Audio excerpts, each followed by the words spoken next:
We are recording, and though that took 40 minutes, we are ready to start this episode, which I am pretty excited about. Yes, success, we win. Uh, I swear this is what teaching online is like, is just why is it not doing the thing? Oh, it is now? Okay, cool. Let's do class now. All right, so for everybody out there who's just tuned in, welcome to The Resilient Adult. This is our third episode. And this week, along with next week, we're going to be tackling education during this quarantine. We're breaking this up into 3 episodes because when we sat down to write up our notes, there were a lot of them. And we figured it was better to break this up. Well, I mean, ultimately, if you think about it, you've got a teacher, we're both parents, we have thoughts. A lot of them. So I'll start again. I'm Marissa. I'm one of the co-hosts here. I go by she, her. I'm Rachel, and my pronouns are also she, her. All right. So welcome to episode 3, schooling from home.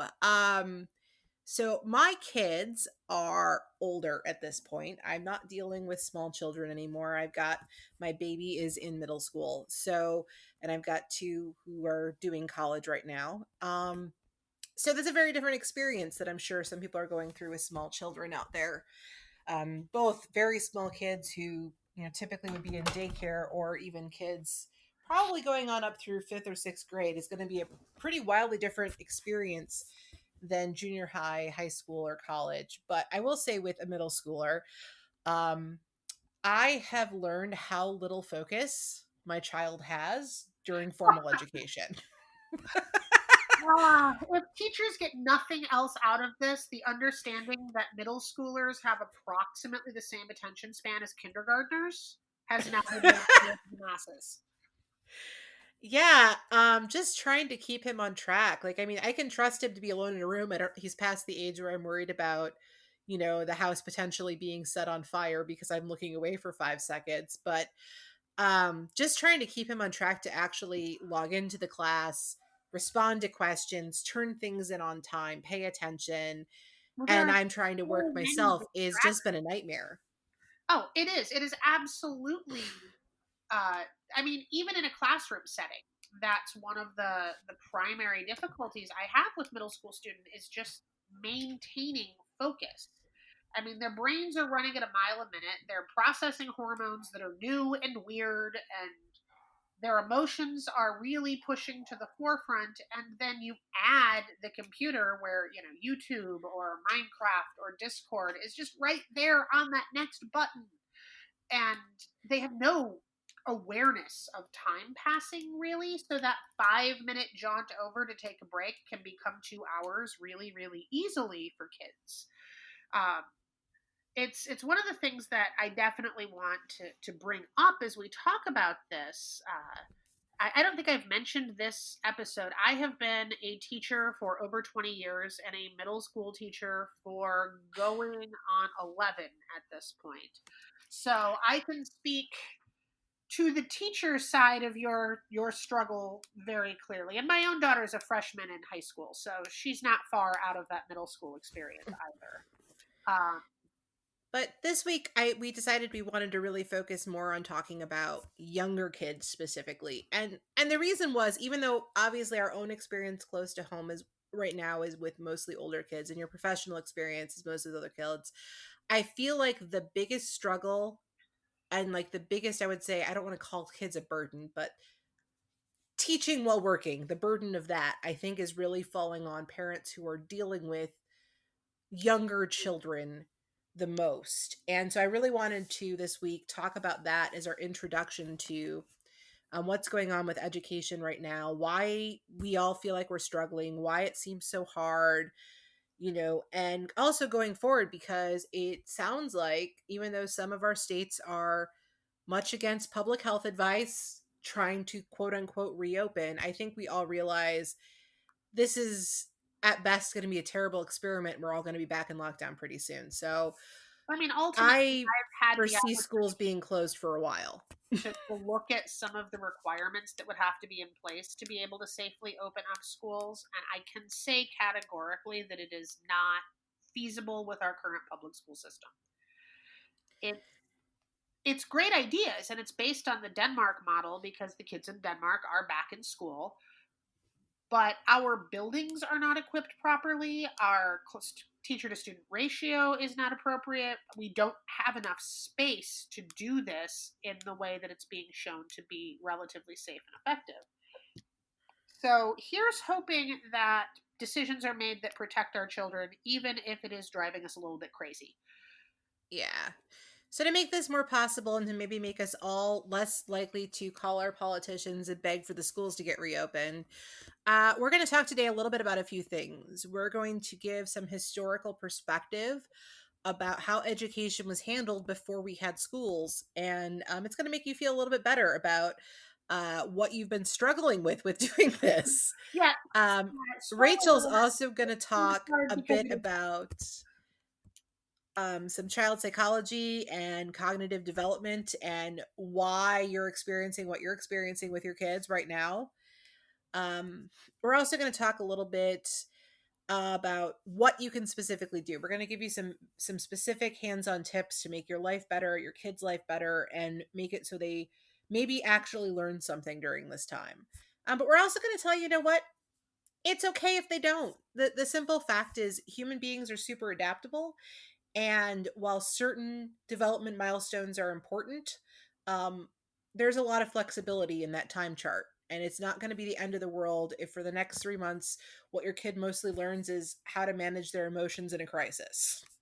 in fact, that is actually a huge life skill and one that often gets undermined by our hyper focus on academics. Ultimately, there are lots and lots of ways to teach your child to read and lots of ways to support their critical thinking, uh, up to and including helping them put a name to their emotions and their frustrations and managing their own boredom. Because one of the things that we're all figuring out, and the younger the child, the more difficult this task is how to get them to do something for long enough that you can get a job done, even if that's not their homework.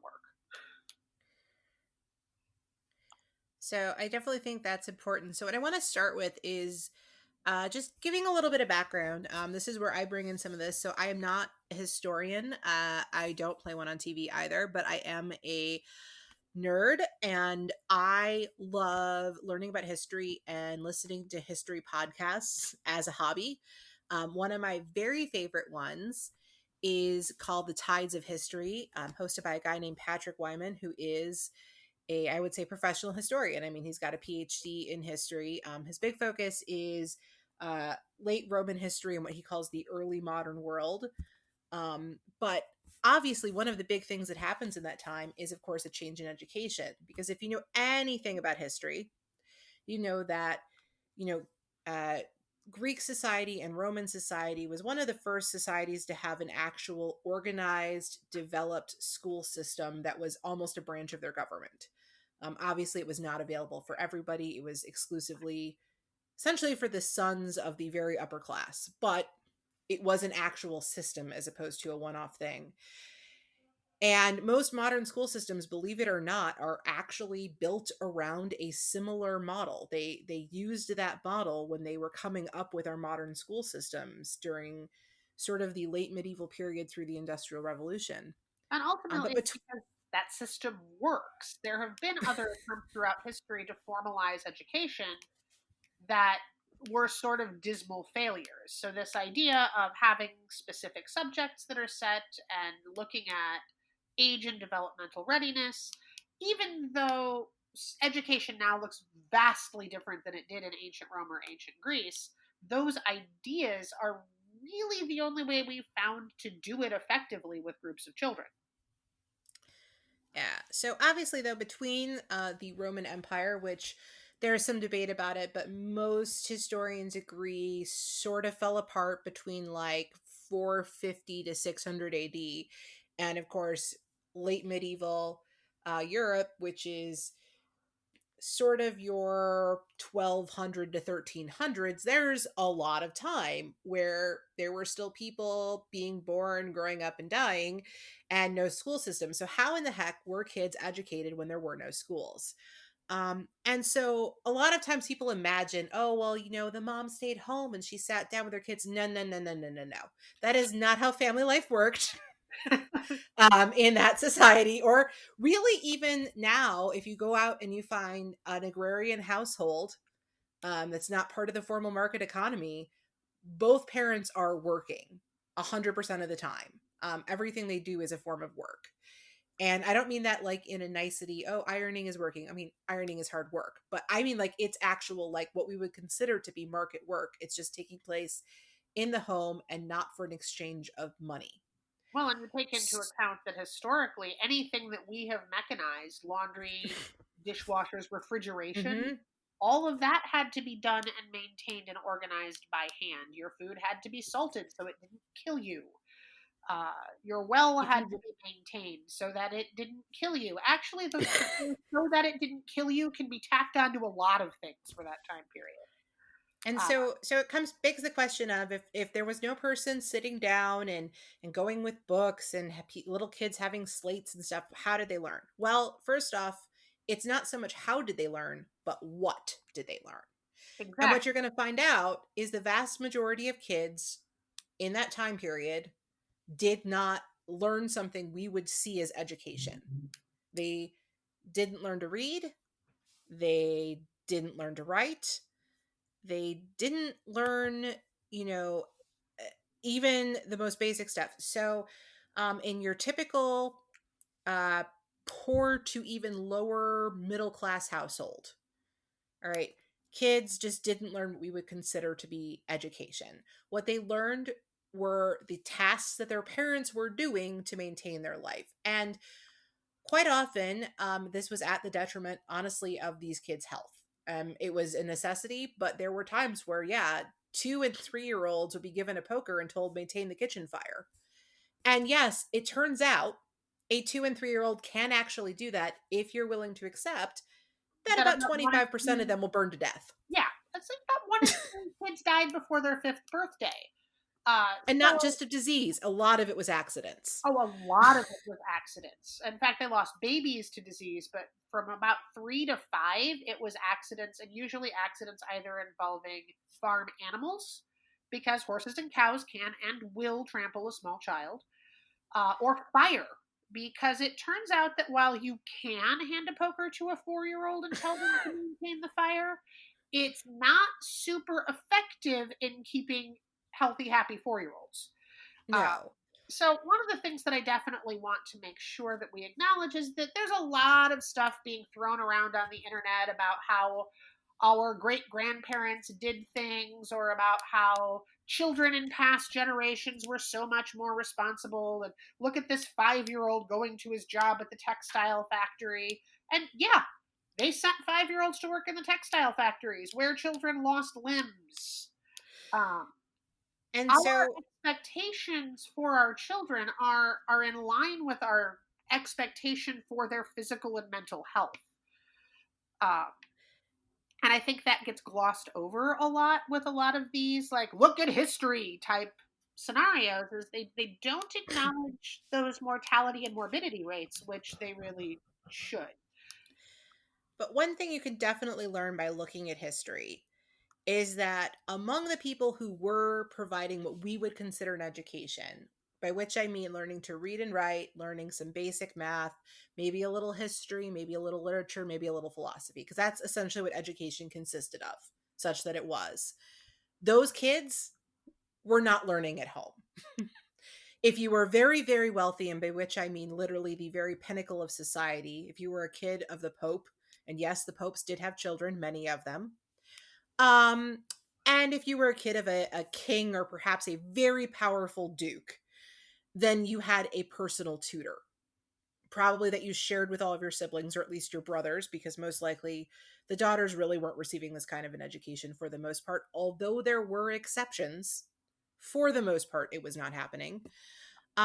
Then you were lucky enough to have that. And for all the other kids, the kids of, say, the long distance traders who really did need to learn math and reading and writing, for some of them, especially in the early burgeoning trading centers, some schools were formed. There was also the option of the monastic schools, but that meant that you were signing your kid up to be a monk. Like, that was the trade-off. They got an education, but that was going to be their life, and not only for a family was that a hard sacrifice, because not only were you trading away their future, but you were also trading away their future labor, which was super important to your family's survival. Well, and oftentimes Um, you still had to pay the church yes. with them. It was like paying a dowry for marriage, is you paid for their room and board and education until they could become useful to the church. And while yes, it was possible to leave monastic life if your family needed you, you often had to pay for the privilege. So education was something that mostly belonged to the wealthy for a variety of reasons. I And will say there is a small exception to Marissa's history, which is that there was the kind of mid-level nobility where a woman would use her book of hours, which was a stories of saints, predominantly Mary. It's a very religious time period, to teach her children to read, but they did not teach 6-year-olds to read. They taught no. 9, 10, and 11-year-olds to read.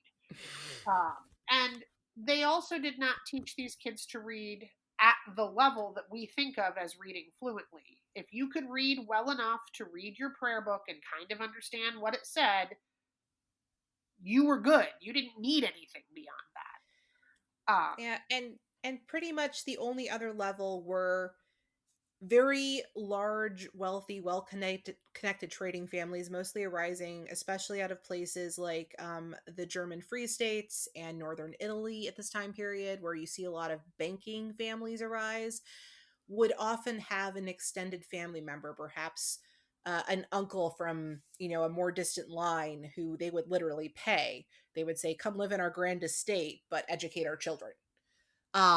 And that was pretty common in those groups, but again, these were very small groups of people who this was true for. For the most part, the vast majority of people did not get what we would think of as education, and those who did were getting it in some sort of kind of formalized environment we would recognize as a school or a private tutorship.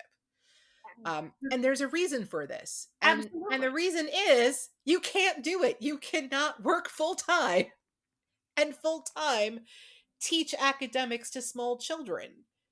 It's literally, it does not work between what's required of you to do a full-time job and what's required for a child to be taught something academically full-time. And Rachel's going to talk a bit about this now as a teacher, and talking a little bit about the cognitive development of small children and what that requires. Yeah, I mean, the first thing that I want to say is that not only is teaching young children a full time job, it is my full time job. So I can tell you that it is a more than 40-hour a week endeavor when I'm not trying to also be an accountant or an architect or whatever at my house.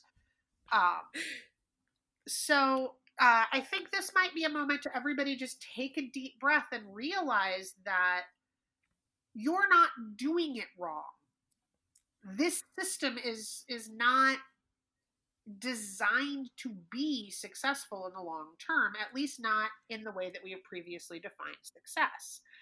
Um, I mean, there's a couple of things we just have to acknowledge up front. Yes, children learn best when they're taught with their peers to reinforce their learning, to explore others with ideas at their own developmental level. There's a concept called positive peer pressure, where if you're in a room with 15 other people that are all doing math, it is easier to focus on the math and not 53 other things in your brain. Um, Social emotional learning happens with kids best who are at similar developmental stages, because they learn from each other and they teach each other and they support each other. And that's a great way of saying, well, what are you supposed to do about that right now? And the answer is be patient with yourself and be patient with your children. This is not how their brain is designed to do this. And when you take that into account, I think it can move some of the pressure off of parents that are sort of panicking right now. Yeah, If I you, know for myself, I've definitely had to definitely calm myself down and step back a little bit with my kids about just feeling very overwhelmed and being like, why is this so hard? But you know what? There's a reason. And I have to remember, as much as I'm frustrated, you know what? They're super frustrated too. Well, and they're not developmentally mature. So they are missing their friends and they're missing their normal and they're not able to express their concerns and their frustrations in the way that adults do. And so some of their distractibility is actually how they are processing their emotions around this.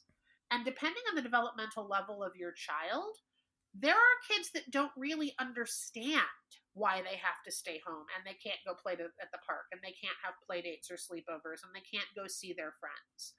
They, for all the kids love to complain about school, that's where their lives happen.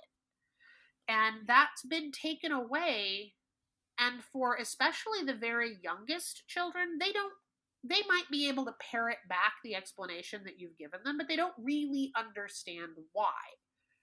Um, and even for those older children, part of the issue is that if you think of the brain as a resource, there is a certain amount of your brain that is focused on basic life functions, blinking, breathing, digesting your breakfast, reminding you that you cannot subsist exclusively on coffee. And that part of your brain, you don't get to decide that it's doing something else. That's sort of your functional scaffold. And if that part falls apart, then nothing else matters. But then if you look at the rest of your mental capacity, that is a resource. And we can use a lot of analogies. People talk about bandwidth, people talk about spoons, but ultimately I like to talk about how 1 cup is 1 cup. If I have 1 cup of water, I have 1 cup worth of water to designate for various water-based activities. It doesn't matter whether or not I need 3 cups because I don't have 3 cups. I have 1 cup. And so when you talk about child learning, particularly in emotionally stressful environments, part of their brain is caught up processing that emotion, figuring out how to express that emotion, focusing on their physical and psychological needs, even if they're not doing it out loud. Part of their brain is taken up with, depending on the child, some variation of this is weird because this is weird. There is no normal anymore. We don't know what's happening. We don't know what's going to happen. And our children, even our youngest children, are aware of that mommy and maybe daddy or auntie so and so aren't going to work anymore and they're not going to school and they're not seeing their friends. So you're already starting with a distracted child. That's step one, is understand that even if your child is the pinnacle of focus in a classroom, and I assure you they are not, but even if they were, they are distracted by their own processing of feeling and experience right now. Then you take into account that most parents that are schooling from home are both busy trying to do their own jobs and inexperienced with teaching methods. There's a reason that you can get a master's degree in education. It's not as simple as saying, okay, here's the information and now you know it, right? There are tips and there are tricks and there are processes and there are ways of using manipulatives and your child, as their schooling progresses, gets used to those methods and figuring out which ones work best for them.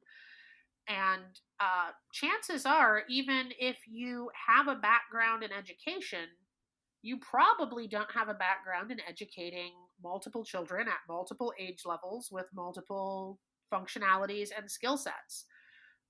Because most people don't. Most teachers don't. And so now I've taken a distractible child who doesn't have their full cup of brain, and I've put them in an unfamiliar learning environment, and then I've given them a distracted teacher who's still also trying to do their job. So that's sort of a process in terms of like, why isn't this working? Why can I not tell my child to watch this video that is something they would be interested in, and then write a sentence about what they saw. Like, that's something they can do. Why are they not doing it? Well, they're not doing it because their brain is busy doing something else. And we'll talk a little bit later about ways that you can kind of help them focus by helping them process through their emotions. But part of this just brain chemistry of learning is the realization that your brain can only do so many things at one time. And the younger the child, the more chaotic that process is. I'm sorry. I wish that we could just, provide a Well, beautiful treatise for your preschoolers and they could sit down and do it. But chaos is how kids learn. I can actually speak to that. So, back in the day, long before I got into finance, I thought I wanted to go to med school. And so I actually took quite a few courses in anthropology and primatology, which, as we all know, tells us a lot about our ancestors and some of the shared traits we have as being primates, because primates share, in fact, one really specific thing, which is that our young are born basically knowing very little to nothing. We're one of the few species, a handful of species out there that does this. Basically, you have your cetaceans, which are like dolphins and whales, killer whales specifically. Basically, your sea mammals of high intelligence, and then you've got primates. And I And realized that human infants have to learn how to swallow. Like, that's yeah. how little they know. Like, they Humans literally are cannot eat the the food and put it in their mouth. most selected for having to learn. We basically innately know nothing. We are born with no knowledge. Effectively, some babies are born not knowing how to breathe. They have to be taught. It's a little crazy.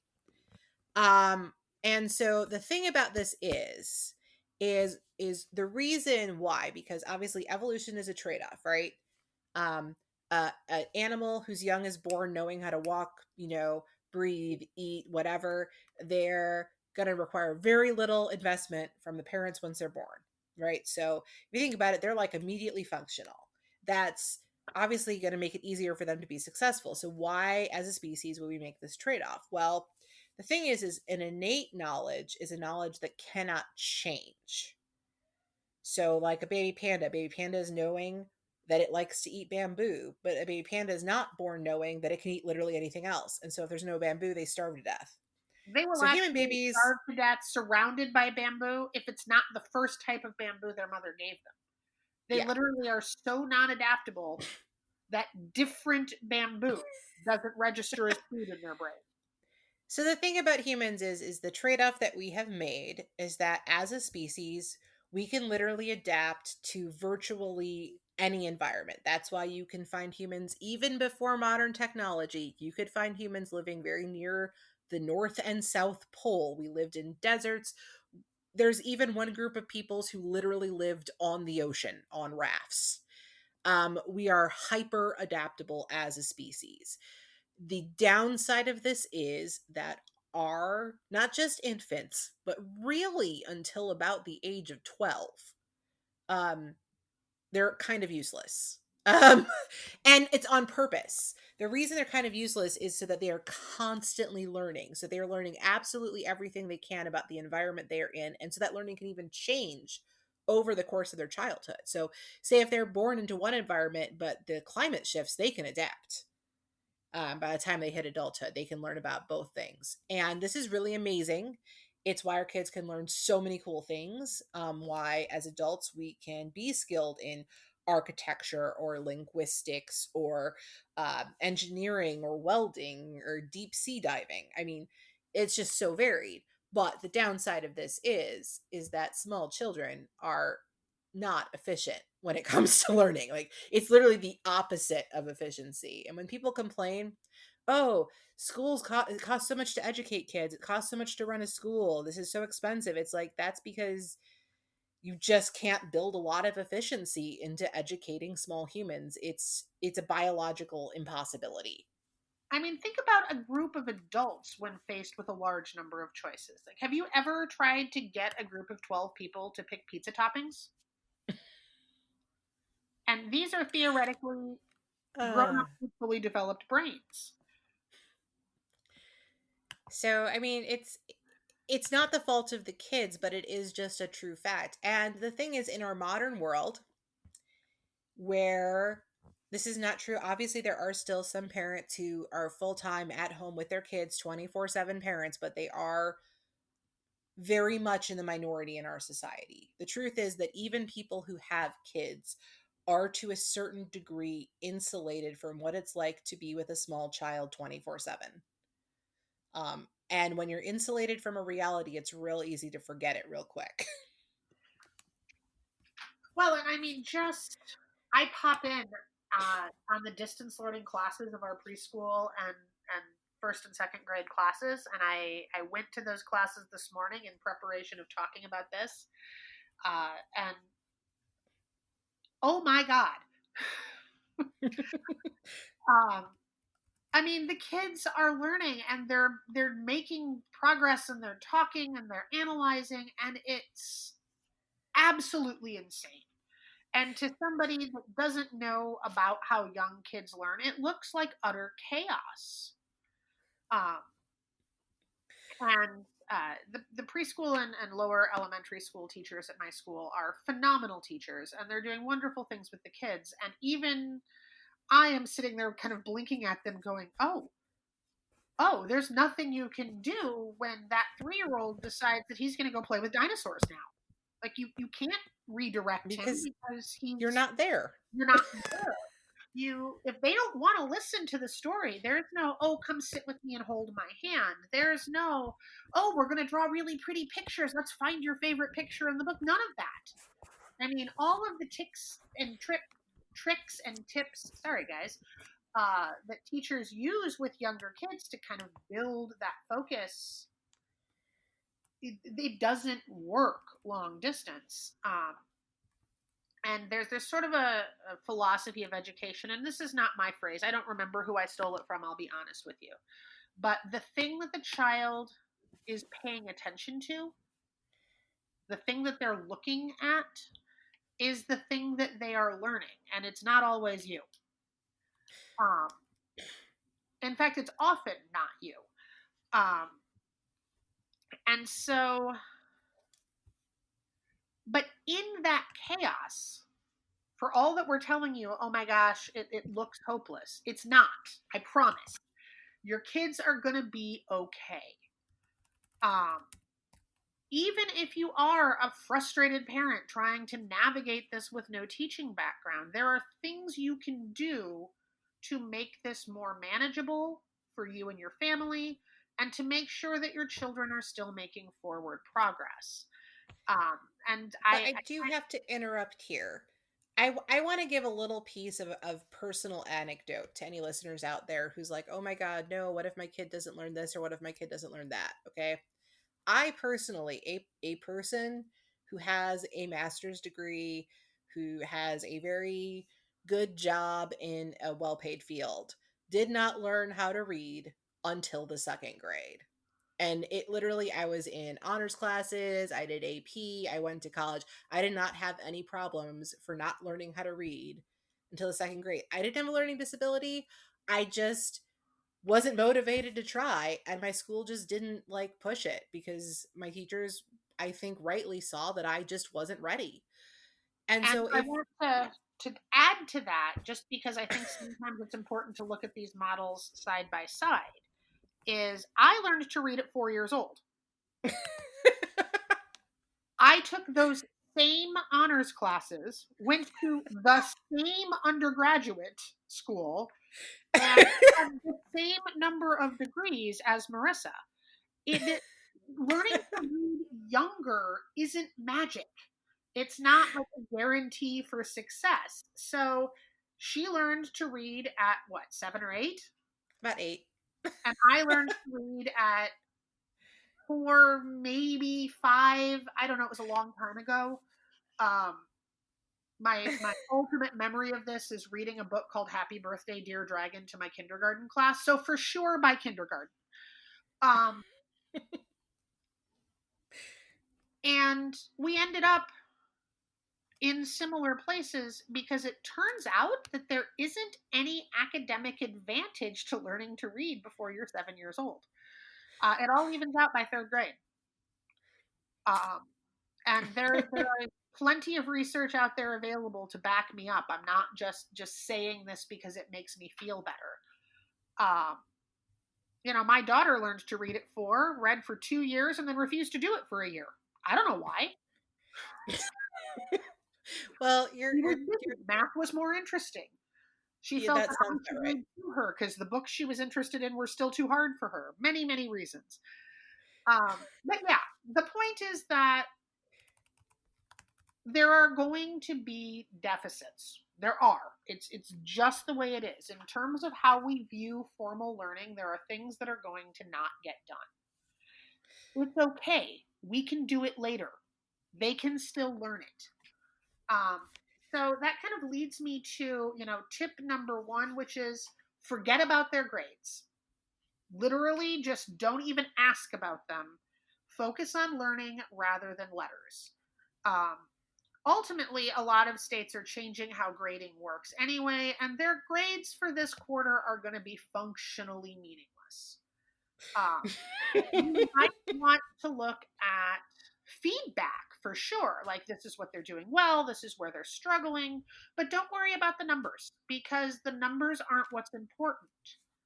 And if it turns out that your internet connection isn't working right, or your child doesn't understand what this question the teacher's asking is, and neither do you. Fundamentally, and I'm a literature teacher, so I'm focusing a little more on the reading and math bit just because that's my area of expertise, but um, it doesn't matter which story you interpret. It doesn't matter which character actions you analyze or which story you use to look for parallels.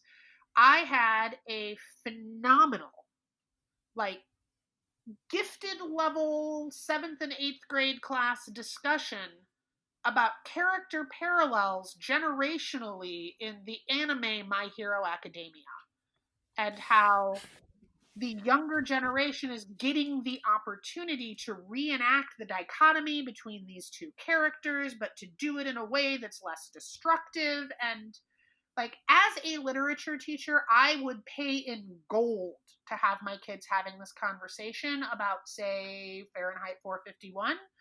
But the reality of it is that they're showing the skills. They're just talking about anime. Um, Turns out you can build vocabulary and empathy reading literally any book. You can learn fractions just as well by baking every night as you can by doing worksheets. You can practice writing by sending letters to grandma. I promise grandma wants them. And she will still love you if you don't spell everything right. One of my favorite things to send my students off on when they're getting antsy and they need that opportunity to just sort of be distracted in a productive way is I just write out 15 questions I don't know the answers to and let them loose on the internet. Go find things, teach me. Although with little kids, some guidance of places to go look might be wise. I will add with that. younger children, certain websites, and I can actually try to put together a bit of a list of websites that are both age appropriate and reading level appropriate. The other thing I'm going to say, particularly for things like history or science, is let go of the worry about memorizing dates. It turns out that at any given time, I can actually Google when the fall of the Roman Empire was. I don't need to remember that. And I'm pretty upfront with my students about that I want them to understand motivations and how things fit together and why things happened. And I don't really care if they know the number. Order a little bit, just because if you don't realize that Rome fell before the Renaissance, it's going to get wonky. But it doesn't Yeah, really it matter what the numbers does. So I'm going to bring this up to the next point, which I'm going to bring up from the point of the parents. This is super important because it's going to help both you as a parent to be less frustrated, and it's also going to help your kids' teachers do a better job, which is believe in the teachers. Believe that they are literally doing everything in their power to do this to the best of their abilities with the resources they have and the reality that they are working with. Um, Is it possible that you just happen to get one of the 10% of every profession that is maybe not the best? Yes. But you know what? I bet that they are still trying their dangest. I have never seen a group of professionals in such bizarre circumstances come together and problem solve on the fly the way that I have seen educators do in the past couple of months. Both I am friends, obviously, with Rachel, but I'm also friends with other teachers. My own sister is a teacher. Obviously, my kids have teachers. So I'm kind of surrounded by educators in my life. And so seeing that from the front lines of it, um, there was very little notice given to them. Things were not communicated to them ahead of time. They were not made part of the conversation of these decisions. And yet they have really come together with remarkable poise and grace and a willingness to just try everything until they find something that works. So just try to keep that in your head, extend them the benefit of the doubt. You know, if you really have a big concern, email them, call them, reach out to them, but do so in the spirit of, you know, understanding, giving them that benefit of the doubt up front. And keep in mind that once your kids are in middle school or high school, that teacher has anywhere from 100 to 300 children that they are still responsible for teaching. And they may want to get to your email in 15 minutes. And obviously, your child is your priority, but 150 kids, guys, it takes a while to get through it. I Yes. don't have 150, and sometimes by the time I have talked a child down from their nervousness and answered 15 questions about the assignment and gone over somebody's rough draft with them, I didn't see your email, and it's been several hours. Um, Also, understand that classroom teachers don't have a reason to understand how to do distance learning or run these programs or make the Zoom work. We've never done it before.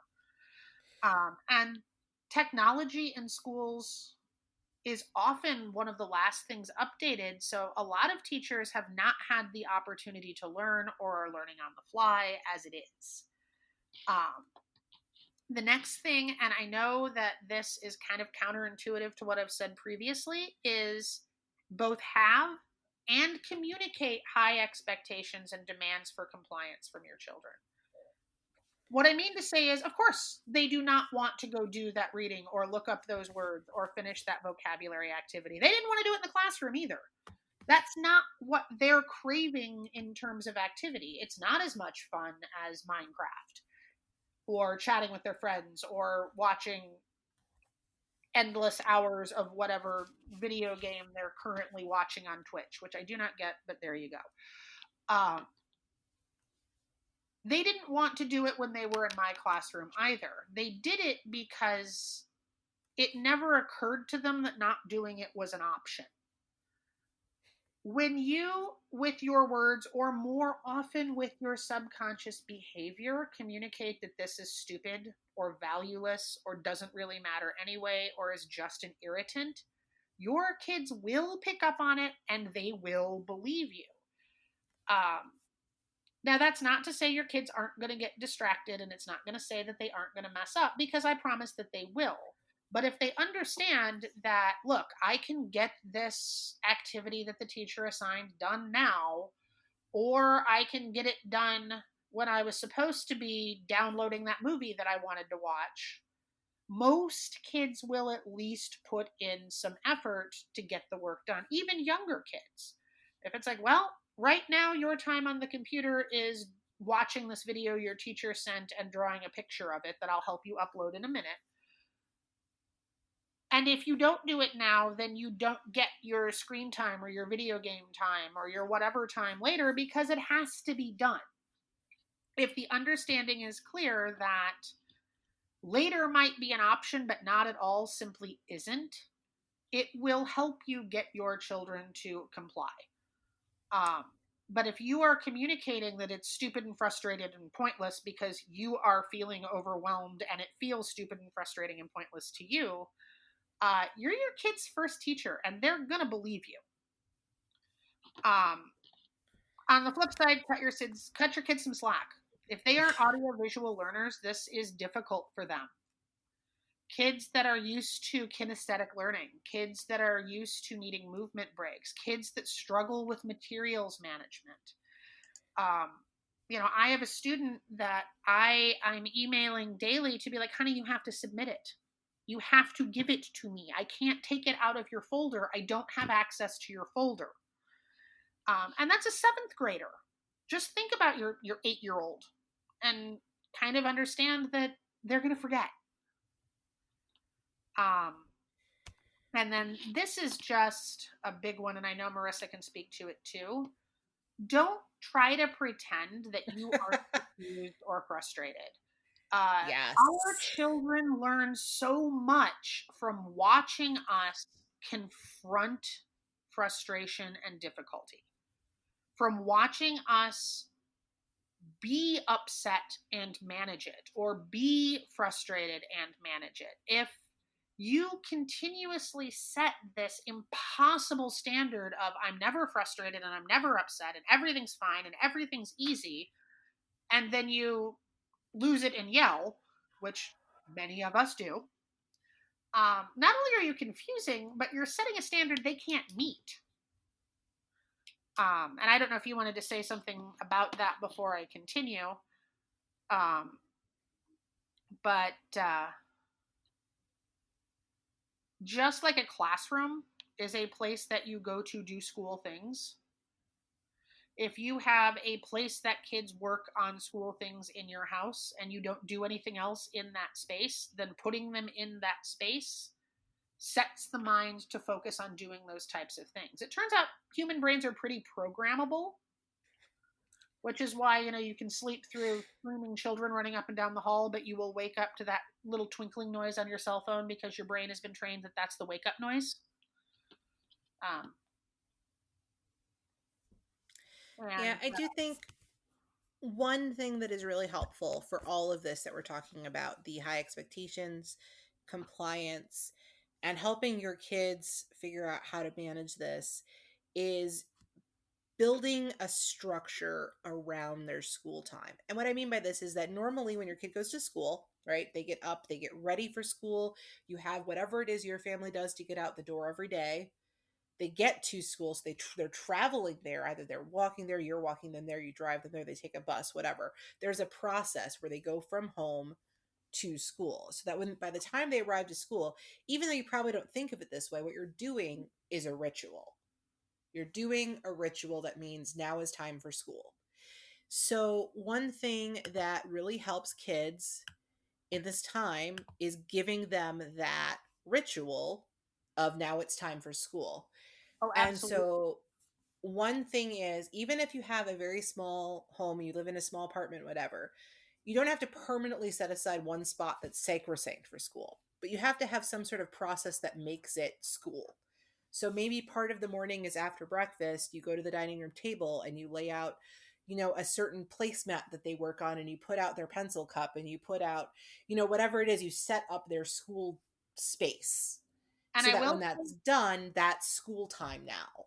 Right. And if you can, and I know that not all jobs allow for this, but young children do really well if their expectations are outlined for them. So if you can do a mini meeting, like most early elementary school classes start with morning meeting or circle time or whatever they want to call it, where the teacher will literally go over expectations for the day. First, we will do reading, and then we will do math, and then today is a gym day, and after that, we're going to work on our art project. And it puts kids in mind of what the expectation is and kind of lets them know, okay, these are my steps, these are my requirements. And if it's the same every day, taking 10 minutes at some point and writing it out and having your child illustrate reading and math for themselves, so that they can look at it. And it's like, oh, okay, after breakfast, we set up the school space. And after we set up the school space, my parent goes over the expectations, and then I log into my Zoom meeting and I listen to the teacher read a story, and then I do the lesson, and then I have a snack, and they see that coming. There's less chaos in their brain to get distracted by.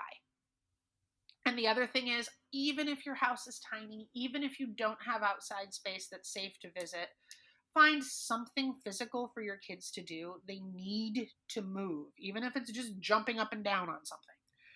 Um, More and more studies are coming out saying that little kids' focus is drastically better for the 20 minutes after physical activity. So if every half hour you can get your kid up to do 10 jumping jacks, their focus will improve. Actually, yours will too. Um, and so that's kind of my I don't know, quick teacher how to survive homeschooling without losing your mind. Uh, And so I will add my last two things I've learned. And again, these are working with slightly older children, but I think it has to be positively true for younger kids. I imagine, obviously, my kids were once young. I do remember what that was like.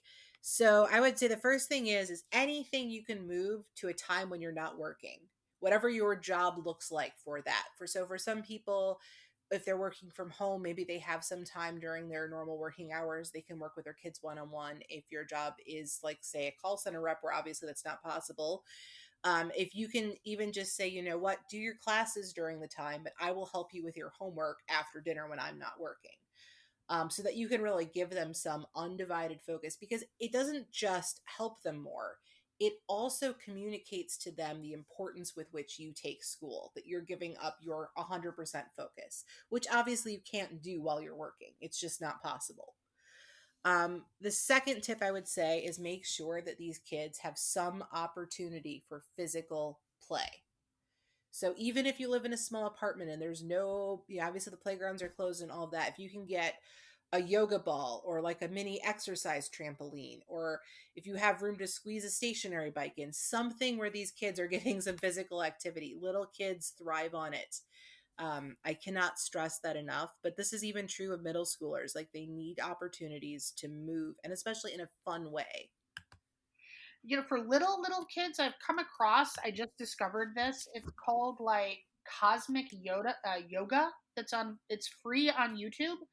Um, this lovely woman does like a 20-minute interactive yoga video centered on stories. Little kids seem to love it. I've suggested it to several friends with younger kids, and the kids seem to be really happy with it. And it doesn't take up a lot of space. You can do it anywhere that your child can lay flat on the floor. So that's it. That's our message number one of homeschooling during quarantine is, if you take nothing else away from everything that we've talked about, take away the idea that we know that you're doing your best. We as teachers know that you're doing your best. It's not easy. It's not supposed to be easy, but your kids are going to be okay. And so are you. And I think that's basically where we're going to wrap it up. So our next episode, yay, is going to be about working with middle schoolers and high schoolers and what that actually looks like. Because obviously, while a lot of this still is going to apply, there's going to be some very specific information on what they're trying to do and how to help them. So looking forward to next time. Absolutely. All right, bye. Bye, guys.